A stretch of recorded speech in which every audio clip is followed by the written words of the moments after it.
রাজধানীর মহাখালীতে private car নিয়ন্ত্রণ হারিয়ে ডিভাইডারের সঙ্গে ধাক্কা লেগে 2 জন নিহত হয়েছেন। এই মুহূর্তে ঘটনাস্থলে আছেন সহকর্মী আয়েশা সিদ্দিক সামিয়া।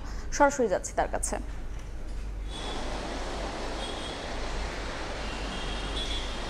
মহাখালীর আমতলীর ঠিক এই সড়কটিতেই কিন্তু গতকাল রাত ঠিক 2:30টার দিকে আসলে একটি দুর্ঘটনা ঘটে। একটি প্রাইভেট কার যে মহাখালীর যেই ফ্লাইওভারটি রয়েছে সেটি ডিভাইডারে আসলে নিয়ন্ত্রণ হারিয়ে কিন্তু ডিভাইডারে ধাক্কা মারে এবং তারপরেই কিন্তু আমরা দেখেছি গতকালকে রাতের একটি ফুটেজ। সেখানে দেখা যাচ্ছে ডিভাইডারে ধাক্কা লাগার পরবর্তীতেই কিন্তু আসলে মুহূর্তেই গাড়িতে আগুন ধরে যায় এবং গাড়িতে যেই 3 জন ছিলেন আরোহী তাদের 3 জনের মধ্যে কিন্তু 2 জনের মৃত্যু হয়েছে এবং একজন কিন্তু আহত হয়ে ইতিমধ্যে বাড়িতেও তার নিজের বাসায় চলে গিয়েছেন।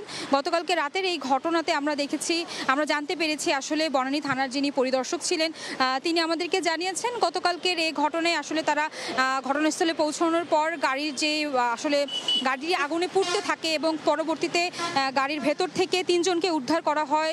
এর মধ্যে 2 জনের অবস্থা খুবই আশঙ্কাজনক ছিল। পরবর্তীতে সেই 2 জনকে কিন্তু এই পাশেই কিন্তু কুর্মিটোলা যে জেনারেল হাসপাতালটি রয়েছে সেখানে কিন্তু তাদেরকে নিয়ে যাওয়া হয় এবং সেখানে তাদেরকে মৃত ঘোষণা করেন সেখানকার কর্মরত ডাক্তার। এবং আরও একজন কিন্তু তাদের সাথে ছিল, তিনি গুরুতর আহত হলেও আসলে তিনি পরবর্তীতে চিকিৎসা নিয়ে বাড়ি ফিরেছেন। এই মুহূর্তে কিন্তু আসলে এখন তাদের 2 জনেরই মরদেহ রয়েছে ঢাকা মেডিকেলের মর্গে। আমরা দেখেছি স্বজনরা সেখানে ভিড় করেছেন। স্বজনরা সেখানে এসে আসলে যেটি বলছিলেন এত রাতে এই 3 জন কোথায় যাচ্ছিল তার তথ্য কিন্তু তারা আসলে জানেন না।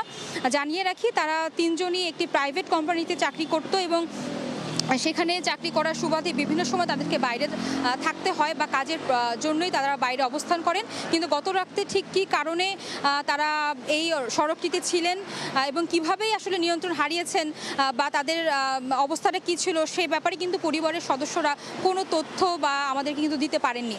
আমরা দেখেছি যে এই মাঝেরই যেই ফ্লাইওভারে ওঠার ঠিক আগ মুহূর্তে যেই রোড ডিভাইডারটি আছে সেখানে কিন্তু তারা একটু ধাক্কা লাগে এবং ধাক্কাটার ফলে আমরা দেখছি গাড়ির অবস্থা কিন্তু ভয়াবহ আকারে আসলে ভেঙে চুরে একদম দুমড়ে মুচড়ে গেছে। গাড়ির ভেতরের অংশ কিছুই দেখা যাচ্ছে না, সবগুলি পুড়ে কালো হয়ে গেছে এবং সিট থেকে শুরু করে যাবতীয় অংশ কিন্তু আমরা দেখেছি ভেঙে চুরে চুরমার হয়ে গেছে। এবং এর প্রেক্ষিতে কিন্তু এখনও আমরা দেখছি গতকাল রাতের ঘটনায় কিন্তু এখনও এই গাড়িটি কিন্তু এই সড়কে অবস্থান করছে।